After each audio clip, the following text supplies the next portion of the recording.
ప్రజాశాలి. అనగనగా ఒక రాజు. అతని దగ్గర బాగా డబ్బుంది.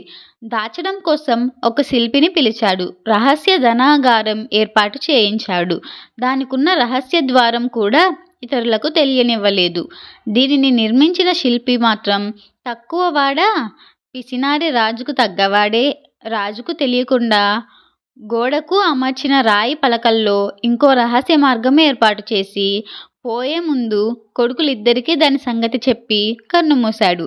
డబ్బు కావలసినప్పుడు వాళ్ళిద్దరూ ఆ మార్గం వాడుకునేవాళ్ళు. అసలే పిసినారి రాజు రోజూ డబ్బును తనివితీరా చూసుకునే గుణం ఉండడం వల్ల ధనం మాయం కావడం గమనించాడు. రాజు కత్తెర బోను ఏర్పాటు చేశాడు. ఎప్పటిలాగే వచ్చిన ఇద్దరిలో ఒకడు దానిలో చిక్కుకున్నాడు.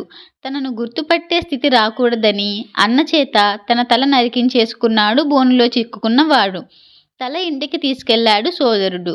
రాజు తెలివి తక్కువవాడా, ఈ పని ఇద్దరు చేశారని గ్రహించేశాడు. దొరికిన మొండెం కోట గుమ్మానికి వేలాడదీయించాడు. కాపలా వాళ్ళకి చెప్పాడు. అది చూసి ఎవరైనా తీసుకుపోదామని ప్రయత్నిస్తే పట్టుకోమని చెప్పాడు.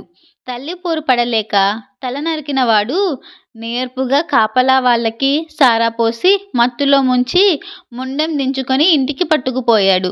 అతడు అసాధ్యుడని రాజుకి అర్థమైపోయింది. తన కూతురు అందాల రాశిని ఎరగా వేశాడు ఈసారి. అది దారుణమైన పని. నేర్పుతో కూడిన సాహస కార్యం చేసిన వాడినే ఆమె పెళ్లాడబోతున్నట్టు ప్రకటించింది. తన వాళ్ళ తల నరికిన సంగతి, మొండెం మాయం చేసిన సంగతి చెప్పి పెళ్లాడమన్నాడు బ్రతికి ఉన్న సోదరుడు. ఆమె అతన్ని గుర్తించి కాపలా వాళ్లకు పట్టివ్వబోయేలోగా గమ్మత్తుగా తప్పించుకున్నాడు. ఇలాంటి అసాధ్యుడు అల్లుడైతే దిగుల్లేదు అనుకున్న రాజు అసలు ఖజానా దొంగను శిక్షించే ప్రసక్తి లేదు అన్నాడు. అప్పుడు బయటపడ్డాడు సోదరుడు. నిన్ను ఇప్పుడు నరికేస్తే నీకు దిక్కెవరు అని అడిగాడు రాజు.